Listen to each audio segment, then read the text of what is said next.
It's a great way to break the ice with meeting in-house counsel and learning about their business and being able to talk about what you can provide them. It's critical to take a look at why are we expanding that definition. To a lot of firms I apply for through OCI, kind of get a first shot at them and meet some more of the attorneys I haven't met yet already. Just embracing the spirit and the discussion as it relates to advancing diversity and inclusion within the legal profession. This was all about how you can engage in self-advocacy so that the people in your firm that need to know you and know what you can do.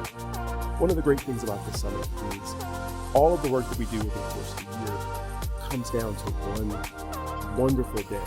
Great speakers, great networking, and an exchange of amazing ideas.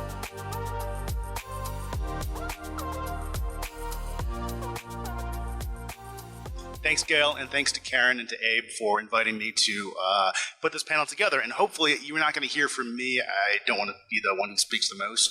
I want our great panelists to really talk about their experiences. Ultimately, what we want to have here is to talk about our experiences with what I call sort of the inclusion conundrum. I think if you, well, let me start off and say I was a practicing attorney for about 12 years in private practice and then also on the corporate in-house side. For the past 6.5 years, I have been an executive legal recruiter, and so I work with nonprofits and for-profit enterprises when they need to hire specific legal talent. And in that capacity, I get to meet a lot of different individuals, both general counsel, chief compliance officers, CEOs, and something that comes up on and on with my conversations is, we seem to have a lot of entry-level ethnic minorities, women, but we don't have a pipeline. We don't have that next person up who can be a deputy general counsel, who can be our general counsel. What the heck is the matter? And some of the stats kind of prove this out. The ABA counts about 30% minority enrollment in law schools. And then, of course, NELP says we have less than 7% ethnic minorities who are equity partners in the reporting law firms. What's going on there? And, one of my theories is that that's the inclusion part. Diversity is something that you can kind of check off on a box by hiring somebody, but you need to, put some care and effort into, them once they're in the door. And so that's what we wanted to talk about. Let me shut up for a second and introduce Anne, and have her introduce herself, and then Drew, and then Britton. Thanks, Ryan. Thanks all for having me. I'm Anne Lee Benedict. I am Executive Vice President, Chief Legal Officer, and Secretary for Summit Materials. We are a heavy-side building materials company based here in Denver. Prior to this role, I was a partner in the DC office of Gibson, Dunn & Crutcher. And when I was at Gibson, I spent several years, probably almost a decade, on the hiring committee, the associate hiring committee there. Hi there, my name's Drew Unthank. I'm with the law firm of Wheeler Trigg O'Donnell, which some of you might be familiar with. I started with them back in 2006 after I spent a year clerking here in Colorado, coming out of the University of Denver. So it was law school that brought me to Colorado originally. And I've had the great pleasure of being part of a small litigation boutique when I started. There were 30 lawyers there then. And I think we're slightly over 100 lawyers now. So we've been growing at about 10% per year since I've been there. And it's been really exciting to see as we have grown, the blank slate that we have had for the purpose of putting together these various initiatives that we're going to be talking about today to help drive diversity in our ranks. My position and why this is important to me now, separate and apart from it being an important thing at all, is that I'm our hiring partner. And so it's my job to figure out, okay, what are we doing well? What can we be doing better to really stoke that pipeline coming in? And in a place like Denver, Colorado, which is largely isolated from national markets, unlike many other national markets that are very close to one another with much more diverse demographic populations, it's been a challenge for us to recruit here in Colorado for what we want to do in this litigation space. But what we're going to share here today are some of the successes that we've had with various initiatives that we've put in place. I'm going to give a shout out to Zach DiMiola, who's sitting in the front here. He's got a presentation later today that's going to go into a lot more detail on what we've done, but he's with ILES, which is a local organization through DU, the Institute for the Advancement of the American Legal System. It's a mouthful. And what we're going to be talking about once we get our slides working over here is what we have done with a study that IELTS put together called the Foundations for Practice. Essentially asking partners nationally, what do you need out of young lawyers when they come in these entry-level positions? How we have utilized the data that IELTS generated from this study and modified our recruiting approach in order to align to that, to drive better diversity in our ranks. So we'll get to those details in a little bit. I'm going to pass it on to Britton here. Hi, I'm Britton Nohe-Braun of the law firm Dentons. I'm proud to say that Dentons is the largest law firm in the world and 47% diverse. So we've almost hit that 50% threshold. I came to Dentons after practicing in New York City for a number of years at the law firm Allen & Overy. I'm a Colorado native, but went out east for 14 years and then just came back about 3 years ago to join Dentons. And in that time, we have introduced a number of global and local initiatives to really increase our ranks of women, minorities, LGBTQ across the board, both in the United States and globally. So I'm excited to tell you about some of the things that we've done as a firm and also some of the things that no matter the size of your company, your firm, you can do to foster and increase diversity. Great. Well, and I want to come back to something. I started off this panel topic thinking it's going to be all about inclusion. But then meeting, and I've known Anne for some time, but then meeting Drew and Britton, one of the things that came to mind to me, and I think many of you are Denver based, is my perspective and vantage point as someone who works with people around the country, around the world, and I didn't quite understand, I guess, or appreciate the difficulty in recruiting diversity in this marketplace. So I think we want to start there.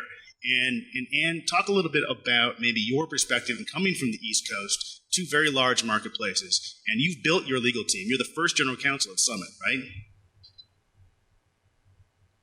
Yeah, so I moved from New York, where I started practice, to DC, and then spent 13 years in DC, and then moved out here. And so, this has been a very different market from, the two in which I previously practiced.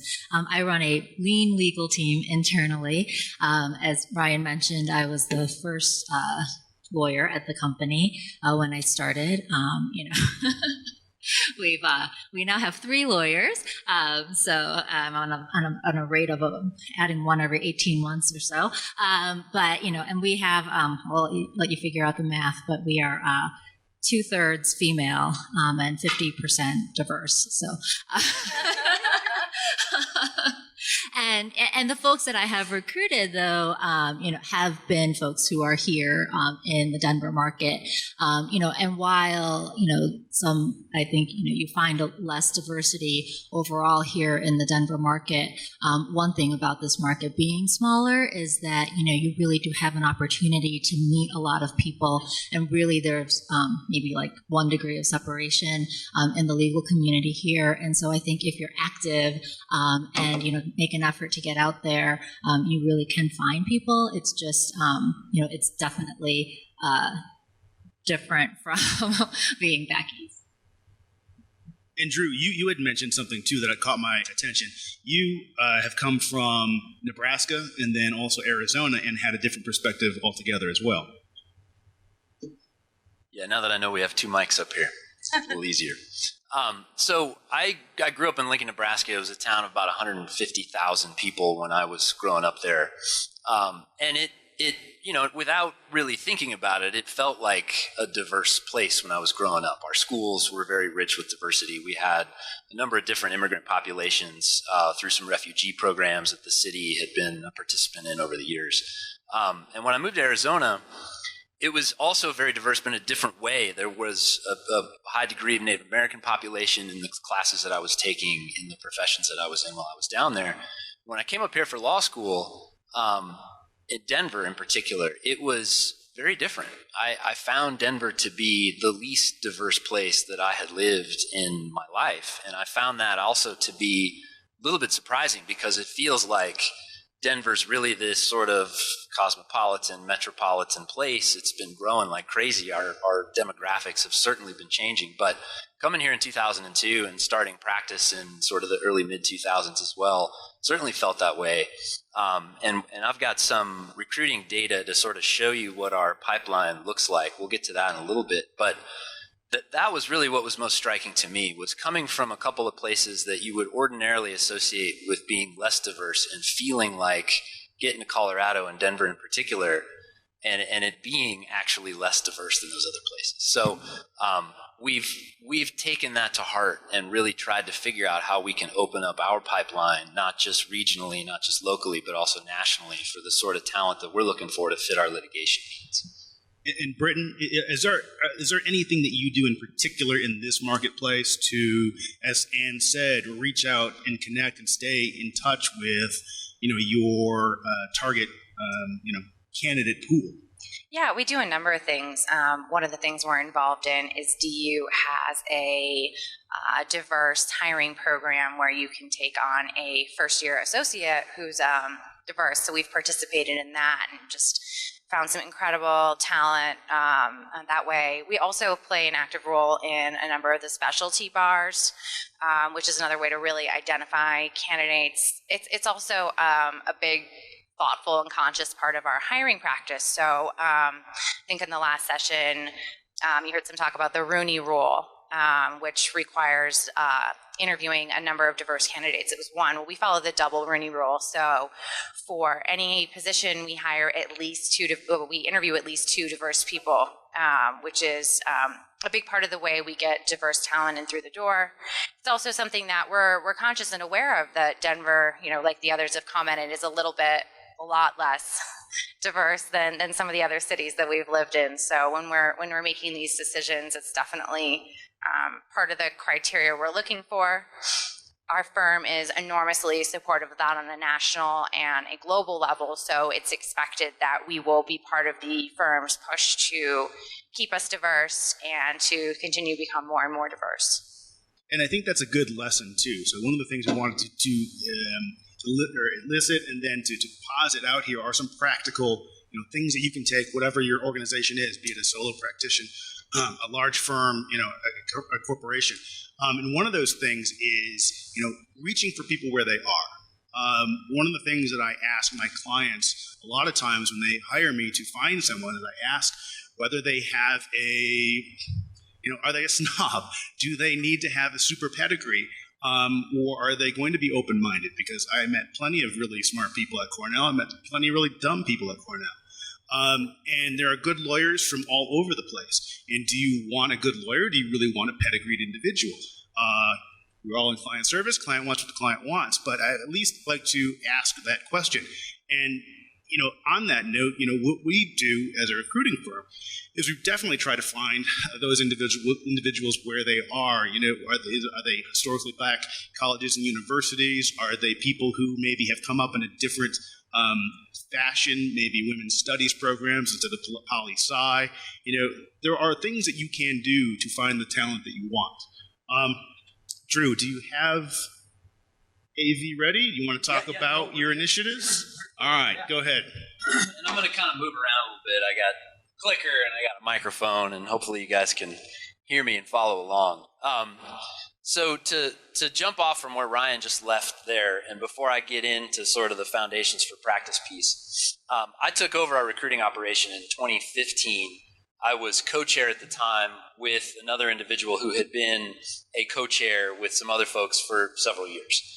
The way that our recruiting operation worked at Wheeler-Trigg, really up until that point, was it was a very organic process. It was largely focused on a likability interview where we would bring candidates in, mostly based upon what we saw on the resume, and then would sit down and decide, hey, would I like to hang out with this person?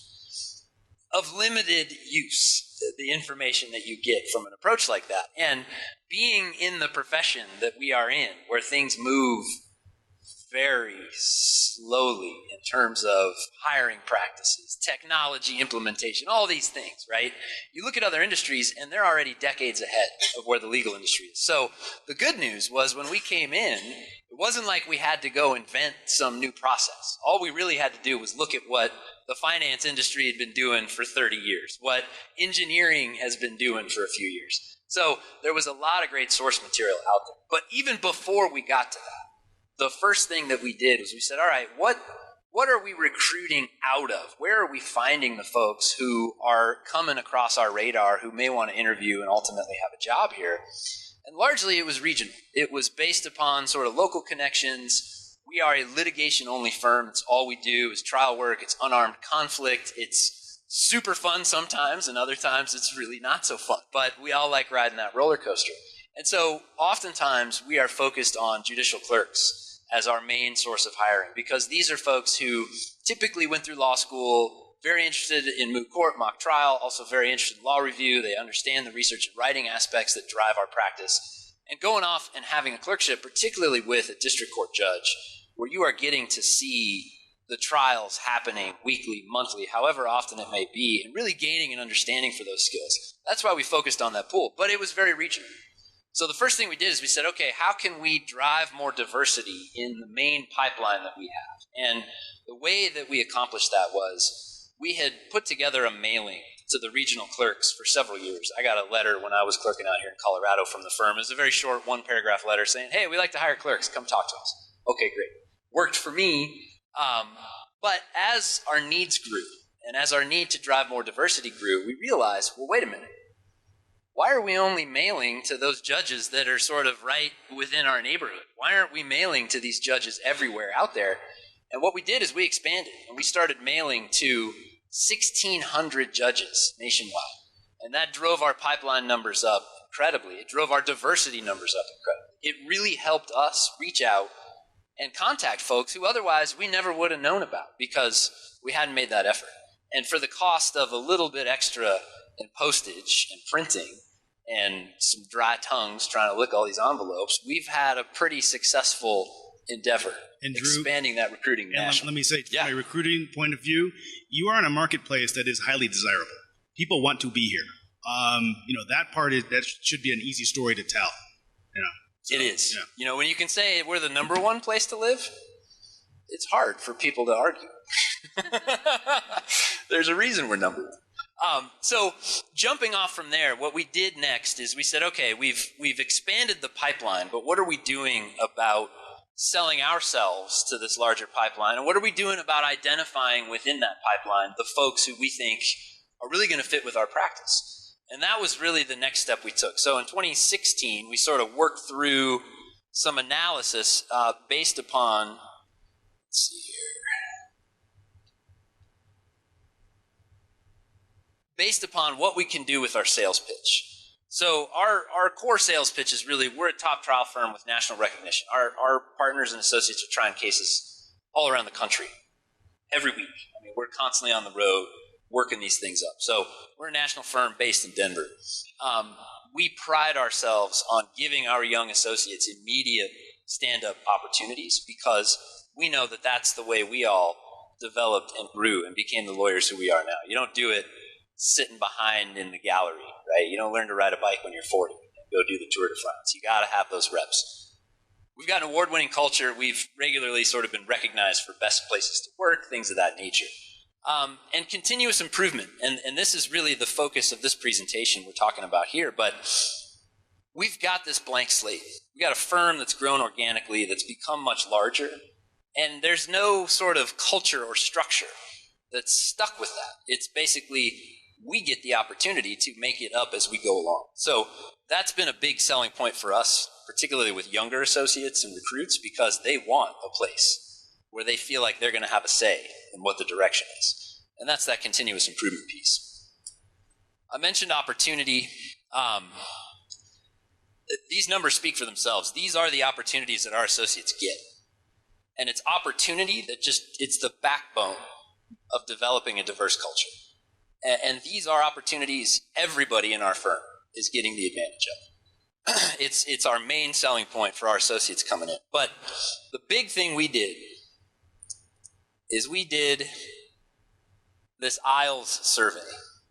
And Zach is going to talk about this in detail later today. But essentially, the bottom line of this was the IELTS data allowed us to identify what is it that we're looking for in our recruits. We've got a great story to tell. We have a great sales pitch. But we want to make sure we're finding the recruits that aren't just the ones we'd like to have a beer with, but they're also the recruits that they're going to drive that diversity. They're going to drive the future of this firm.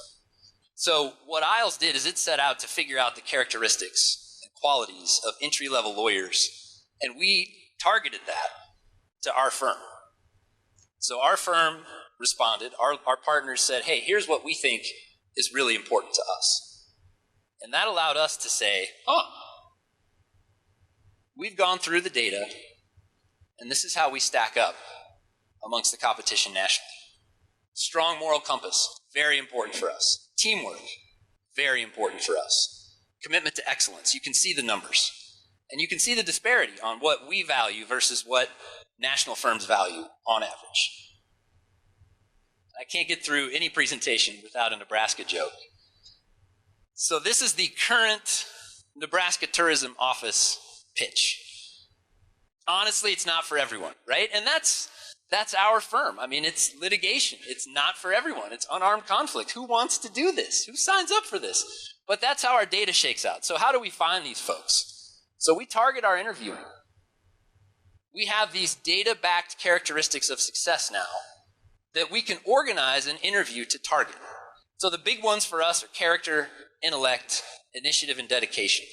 And what we did is we said, all right, now we know what the qualities are, but how do we really find the people who have these qualities? And that's where we get into, a little ahead in the animation here, behavioral-based interviewing. So behavioral-based interviewing helps you predict future success by asking, what did people do in the past? It's much more difficult for them to try to make up a story on the spot than it is to tell a story about what they really do. And we know that the data behind this shows that you are enhancing your objectivity and you are reducing implicit bias by focusing on these objective criteria. What is it that you're looking for, and how can the candidate tell you that they have those criteria based on the prior experiences that they've had in their lives? And Drew, your point early on about saying, we take a look at other industries, at other professions and what they're doing. The rest of the world has been doing behavioral interviewing for years. Yes. But it's lawyers, it's us lawyers who, we're slow to change, but very quick to catch up. That's right. And as a result, we have studies going back very far showing the viability of this as a solution to the problem we're talking about right here. So as Brian mentioned, we move very slowly. Thankfully, other industries move much more quickly. So what we did is we said, all right, let's hone down to these characteristics we're interested in, and let's figure out how we can deploy these behavioral-based interviewing questions during our interview slots. And for us, like litigators, we say, look, it's much like you're preparing for a deposition. You got one thing you need to figure out about this person. Make sure you ask that question. And then we put together a list of potential questions that you can ask to try to get at those character traits. Completely different approach. We really like the feedback we're getting because our interviewers are now being more intentional about what it is that they are looking for in these candidates. We're getting much more rich feedback from them in terms of what it is that we're looking for in that information to make our decision about whether to make an offer.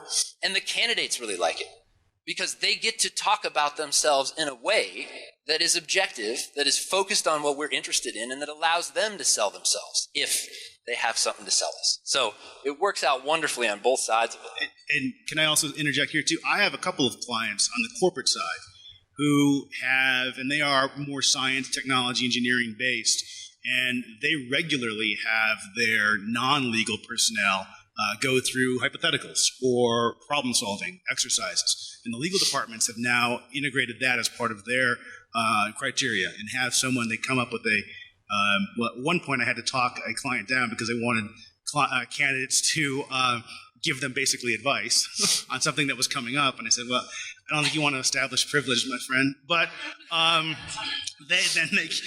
but you can come up with hypotheticals, and it gives you a much more accurate, I would say, and definitely objective set of criteria to really make an evaluation on, rather than, do I like this person? Can we go have a beer? Yep. And I'll show you our numbers. So this is where we've been the last couple years. That top line these are our total associate applications for 2017, 2018, and then you can see where our roster is as of 2019. So 2017, we had almost 250 total applications. The breakdown, the 70 to 30 male versus female, is striking. It's really shocking to me that that's how different those two pools are coming into a litigation-only firm, coming right out of law school. And you can see that disparity holds. You can see our diversity application numbers below. But if you look at our roster, we're essentially flipping it against the odds that we have coming in. And you can see the numbers that we actually have on our associate roster right now. And a lot of this is driven by our approach and our focus on making sure that we're looking for those objective characteristics and the objective evidence of those characteristics in our candidates, instead of just saying, hey, do I like this person? Do I want to hang out? So that's where we are right now. Ryan is going to talk a little bit later about sort of, okay, well, that's getting them in the door, but then what about promoting them through? The next big phase for us, based on this approach, is to take what we've done on the front end and then apply it in our associate evaluations as we're moving year to year, and starting to look at, okay, these are the characteristics and the traits that matter now. Here are the ones that matter as we're building, and trying to figure out how we can capture the data for those as we move through. So that's essentially where we are.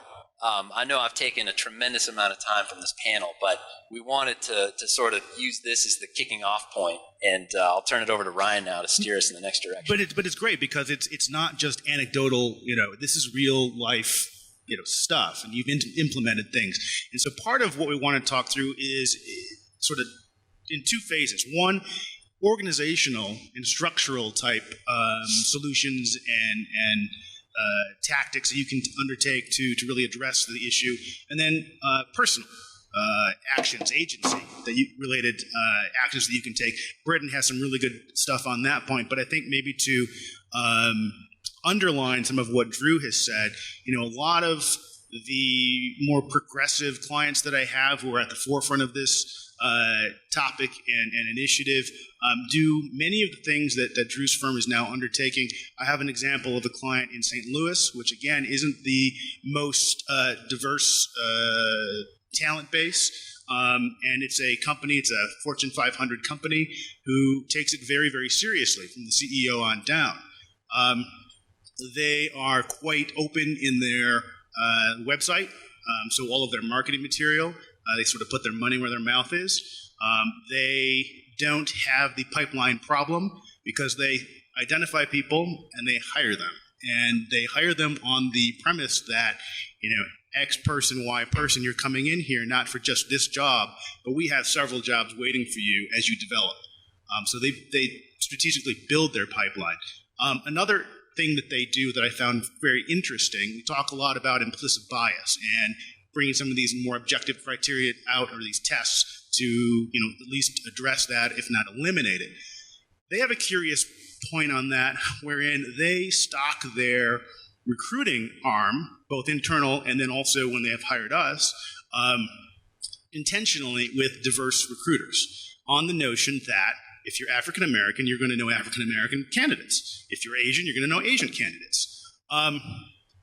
I thought that was curious and talked to them about that too. I said, isn't that maybe explicit bias then? But harnessing it for the cause of good? I don't know, but it's something that works for them, and it's something that they go intentionally to the marketplace when they do hire someone like me as an outside vendor. They want to see how diverse we are. What do our pipelines look like? What do our connections look like? These are things that you can incorporate also in your own organizations. I did want to switch gears a little bit now, because we talked a lot about the recruiting part, and I know that this was supposed to be about the inclusion part. And the inclusion part to me is once you're in the door.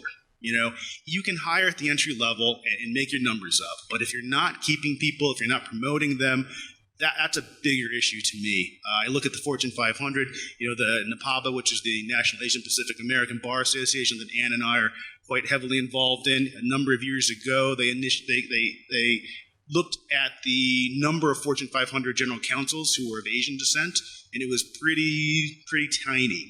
And they undertook an initiative called 20 by 20 to intentionally increase that rank to at least 20 by the year 2020. We've gotten there, but again, it's still pretty paltry. I know that the National Bar Association has undertaken a similar initiative. HNBA has as well. But again, there's a problem here, right? At the highest ends of our profession, judge, dean, chief legal officer, equity partner, managing partner, dearth of people in who look like people in this room, and that's a problem. So, in terms of the care, the feeding, the retention, the promotion, once you're in the door, I think, Britton, your firm has done a lot of work on that. I was astounded to find out that you are, basically 50% diverse firm-wide. That's amazing. Yeah, it's something we're really, really proud of. And one of the things we focus on is retaining that talent. You'll see in the handout I've provided some statistics on our diversity on page 12 and 13 of your handout. So you'll see our pipeline is really, really diverse. We start out with, this year, our summer associate class was 79% diverse. And then when you see our overall attorneys are 47% of our attorneys are diverse, which is something we've worked really hard to cultivate, and we've done it in a very spherical way. I think a big part of it is that diversity and inclusiveness is part of our firm's culture. We focus on strong programs within the firm. We have groups for women. We have an Asian American group, African American, Native American, LGBTQ. We have parenting groups that support women. Primarily women, but also men who have children. And we have a very flexible work culture, which is accommodating to people from different backgrounds. We allow men, we allow everyone to work flexibly. So if you have children and you need to work from home some days, then you're not excluded from the workplace. So it's these thoughtful types of initiatives that we take. We also participate in a number of initiatives, including the Rooney Rule, which I mentioned. We are also Mansfield certified, and what Mansfield certified means is it's 30% of your senior leadership and your senior executives are diverse. So to get to these numbers, we focus on diversity and inclusiveness, not only in hiring, but also in the retention and the programs we have to get our women and our diverse candidates to the senior ranks. So I would challenge you all not just to have a diversity and inclusiveness program, but to have a diversity, inclusiveness, and equity program. So instead of just having a quota of women or minorities in your firm, pushing to make sure that they're getting to the senior levels of leadership. We go about that in a number of ways. One of the things that we do is we have a program where senior associates who are just about to be up for partner receive mentors in the firm, and it's somebody who's a senior partner, likely a rainmaking partner, probably, someone who's not necessarily of a diverse background, who helps that person cultivate the skills they need, the relationships they need to become partner. And in our 2019 class, 50% of these proteges were promoted to partner. So that's been a really, really effective initiative. And I think that's really important because I remember thinking back to my own associate days where it seemed like to get into the door, you've rung all the bells. You've really done all the objective stuff. You've got the great test scores. You went to great college and law school. You've passed the bar exam. So all of these objective criteria get you in. But then I looked around and saw that, well, who gets the federal work versus the state work? And does that mean something? There are a lot of unwritten rules I found within law firm life. And to have someone who is there to explicitly tell you, what you need to do, who you need to talk to, who you need to talk to first. Right. That's stuff that a lot of us who don't have lawyers in the family or have come up in that way, you need that. You need that guide. So that's tremendous. That's something we're really proud of. And then we focus a lot on having programs throughout the firm that focus on encouraging diversity and inclusiveness.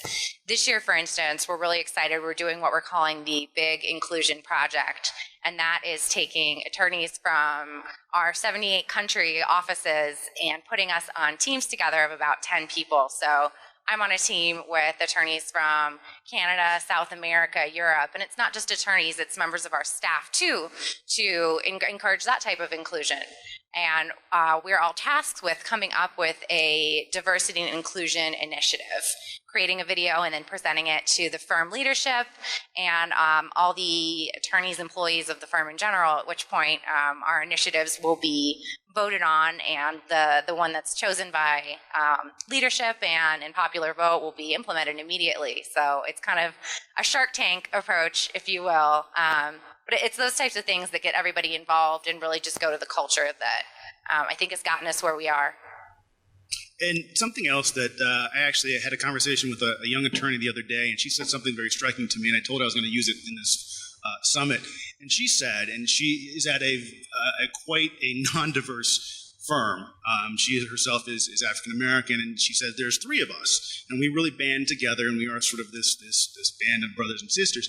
And she said, but what I'm really trying to do at this firm is do what I can to make it so it's not tied to me and to her and to him. It's got to be tied to the organization. It was very powerful because, I like the fact that your firm is really undertaking these things from the top down and structurally. And we talked a little bit about structure versus individual agency and what you can do.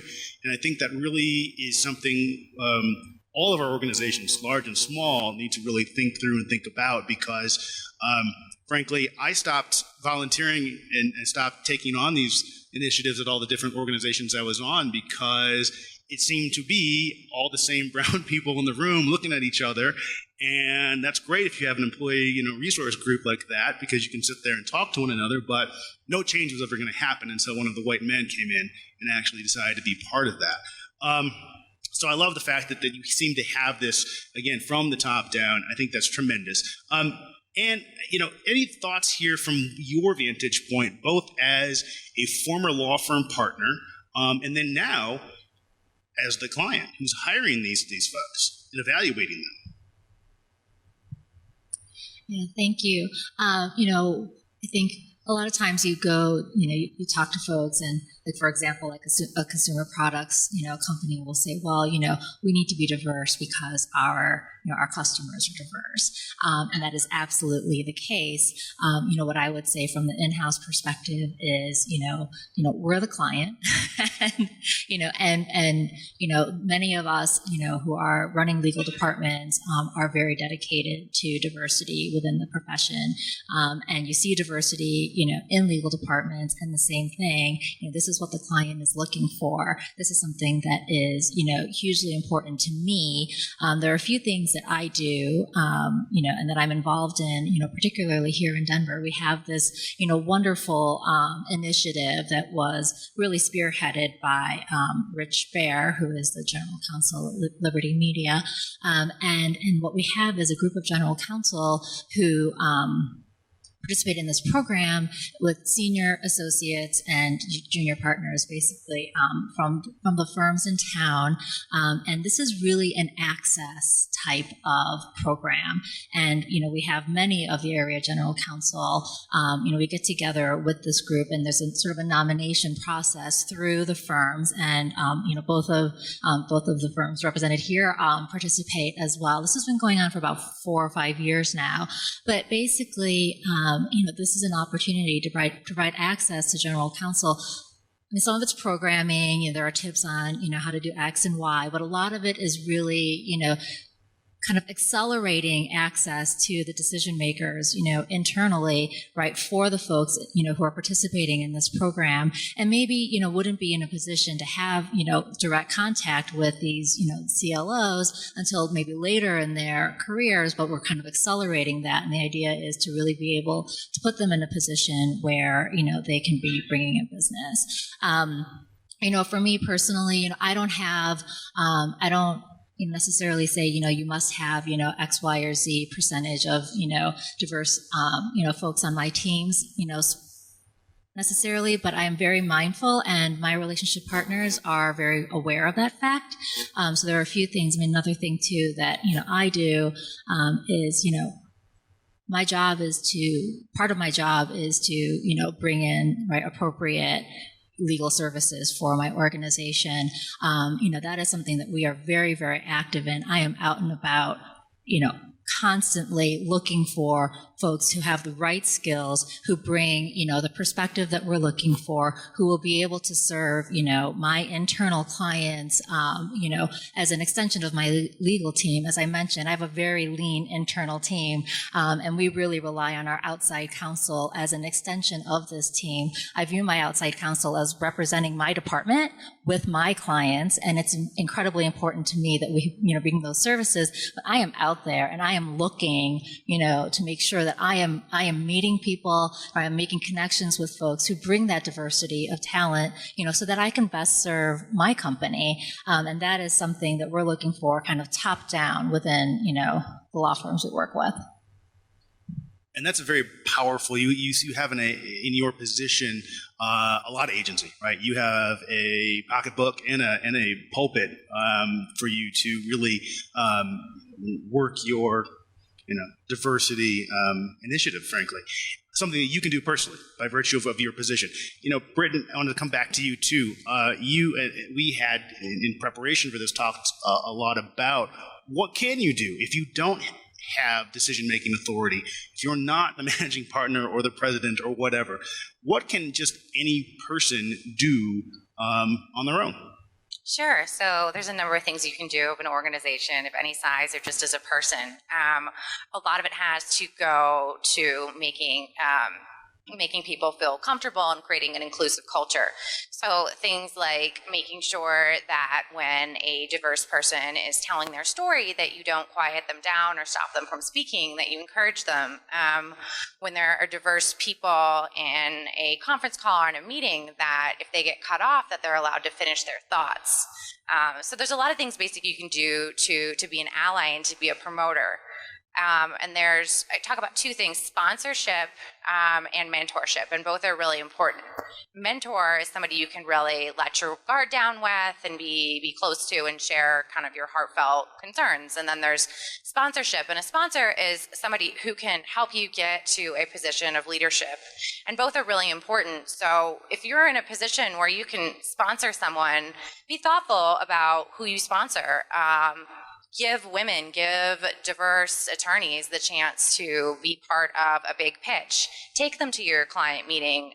Let them learn the soft skills that are really important.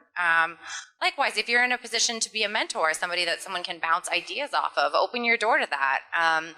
Be conscious of that. I think particularly minorities and women, where it might be a little bit more difficult to find an informal mentor, maybe because there's not enough people that look like you in your company or your firm, having those formal mentorship programs where we're pairing people with attorneys in positions of leadership that can promote you, teach you the soft skills, make you feel included. And then also neutral evaluation criteria is really, really important.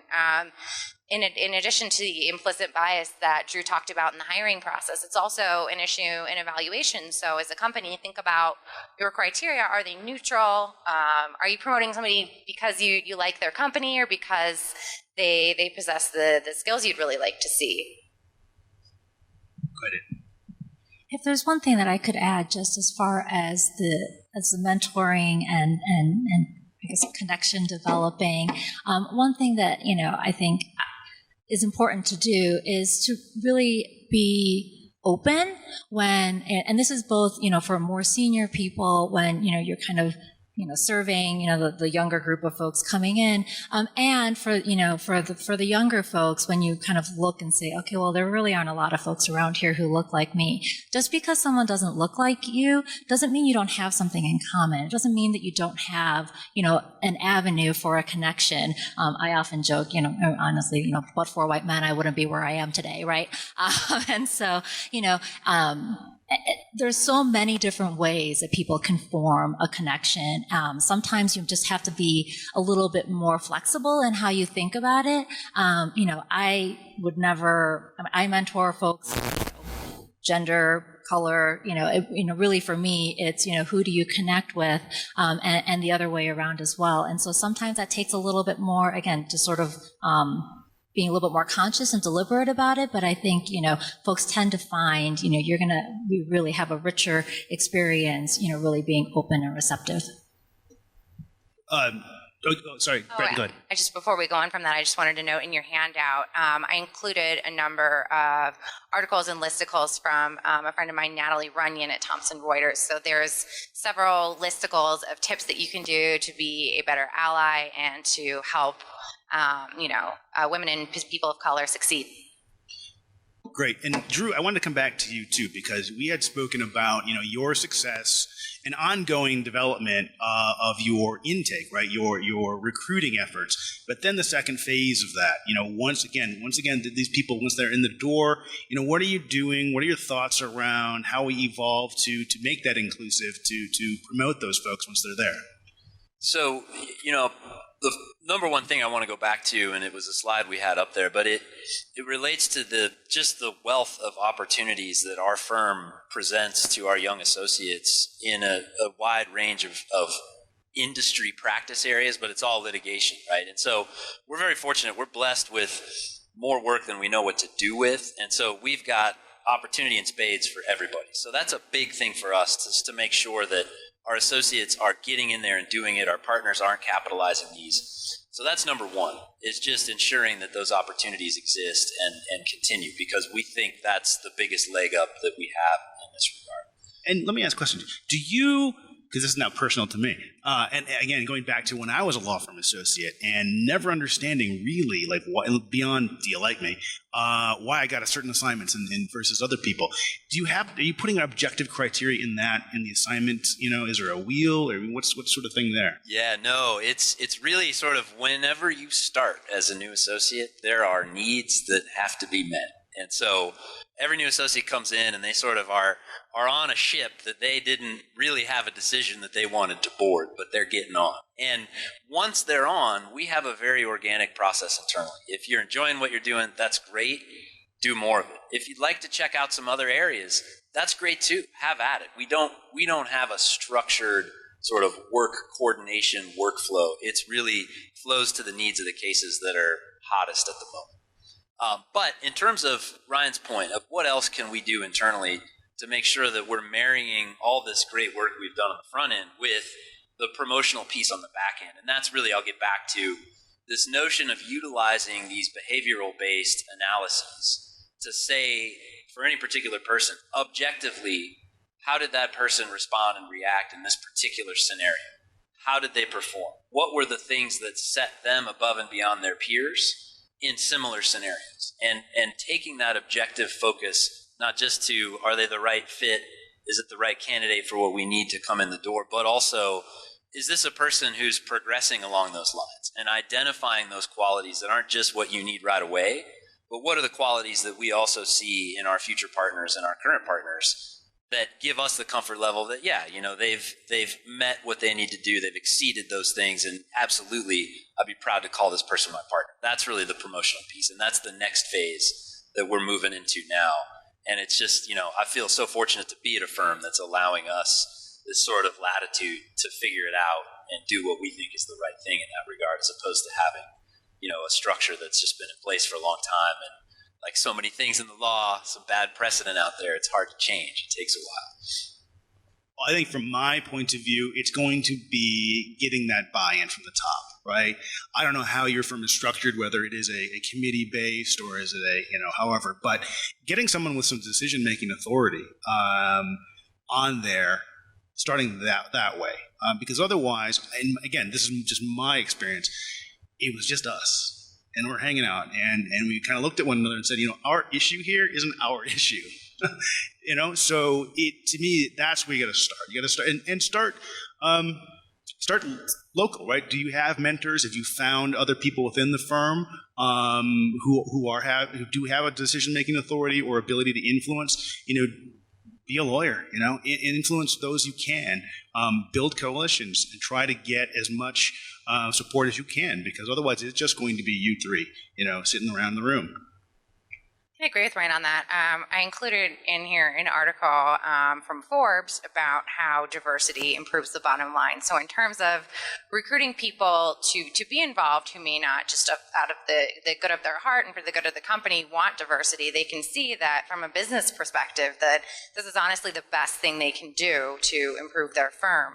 Yeah, and that's, I think, Anne can go to that too. So if you're in a private practice right now, I will tell you the trend is not just racial, and gender demographics changing rapidly. It's generational too.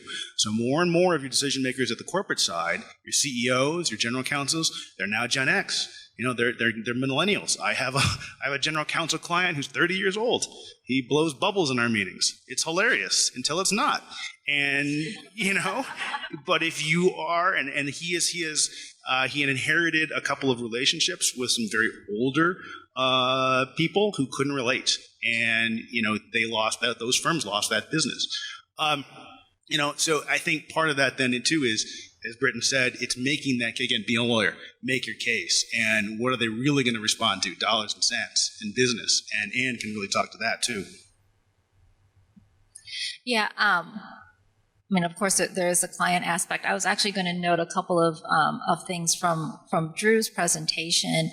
Again, we're lawyers, right? So, know your audience. One thing, when Drew talked about, this outreach to the judges nationally and the difference they saw in the pool of talent that they were then, looking at to bring into the firm, that is real. You can't really argue with that, right? That is something that, the folks at the firm and management positions will see, and another thing that Drew talked about that I thought was really, again, can be very useful for folks who are kind of working, within their systems, whatever your system is, right, is, he made a comment about, treat the interviews, not as harshly as a deposition, I assume, right? But the point is, right, you take this concept that you're trying to work with, right, and you translate it into something that's understandable for your audience, right? And, and so maybe the people you're trying to talk to, right, we're all here, we're all like-minded, right? We're all here because we care, and you don't have to explain to anybody in this room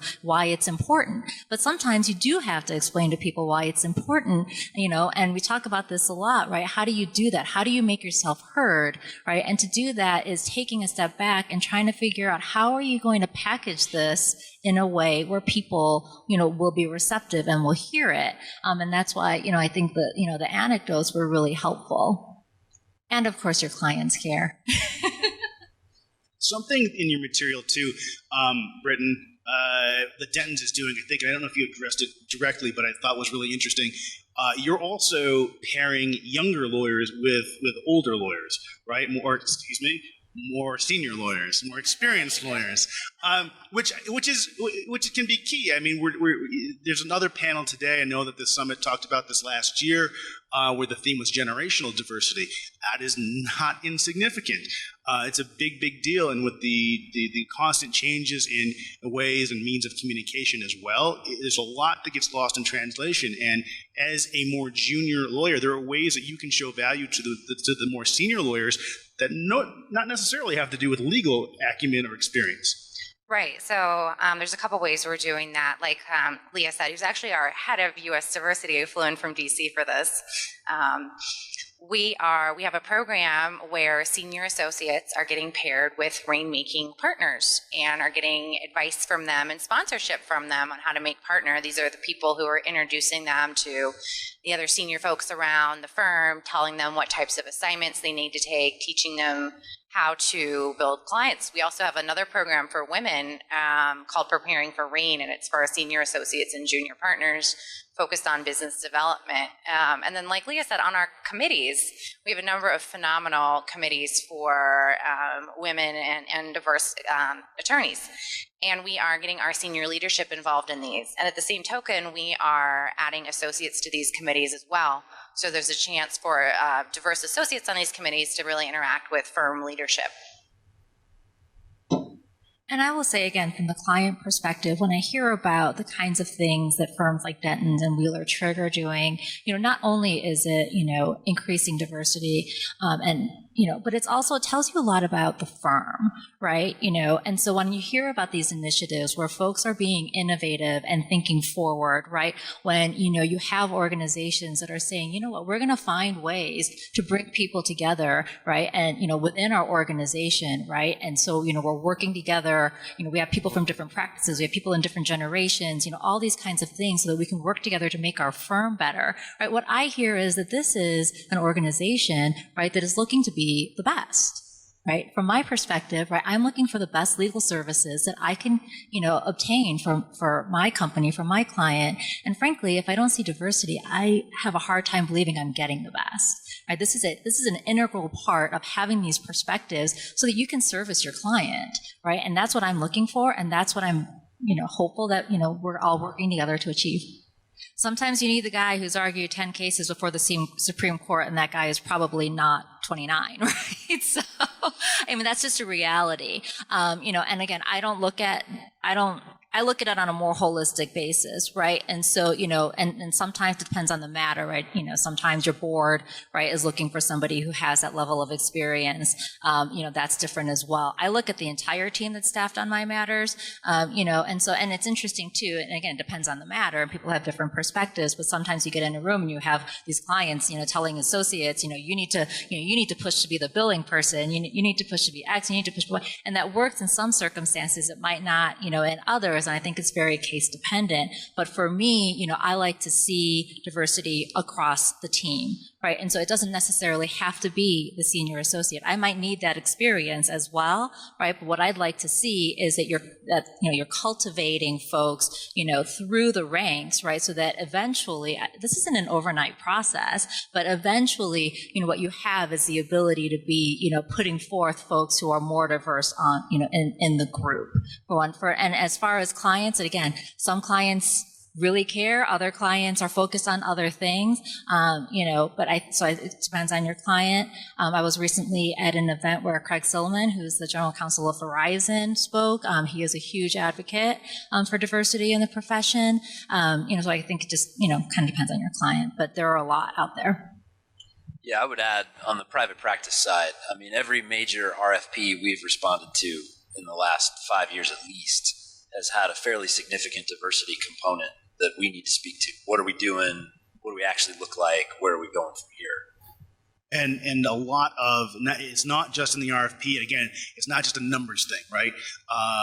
It is who's actually doing my work. There's an organization called Corporate Counsel Women of Color, and there was a speaker there a couple of years ago who said, and she's someone with a very large budget and need for outside legal services, and said, when I get a new lawyer in, one, it's going to be a person of color. They're going to get the billing credit. I'm going to make sure that it happens. And then two, I ask to see all of their associates. And then I will pick out the associates who are going to work in my matters. So the client side is very, very much now aware of this issue. And those who do care about it, there's a lot of ways that they can go about making it happen. I would just add, to that, I don't know, I'm sure some folks have seen articles about this, but, there are large corporations who have their executive compensation. A component of their executive compensation is D&I based. That doesn't, I don't know if that means for the lawyer, what you do on your outside firm part, but the point is that, this is something that, is so critical to large organizations, and, they include Microsoft, Intel, Uber, Google, that, senior executive compensation that gets disclosed in the proxy statement has a component of D&I to it. And so I think that is sort of, again, lots of other industries and companies being a little bit, or quite a bit, ahead of the legal profession. But I think that tells you a lot about where folks' minds are. You can survey, 20 different people and you'll get 20 different answers, I'm sure. Actually, to me, one of the benefits of, hearing from more people is exactly that, is the difference of perspective. There's no one size fits all, and there's no one right answer. As I mentioned earlier, I'm not as, hardcore, I guess, as far as specific numbers or specific, people. What I'm looking at is a little bit more organic, and tends to come up, and I don't do a lot of RFPs either. A lot of my engagements are more organic.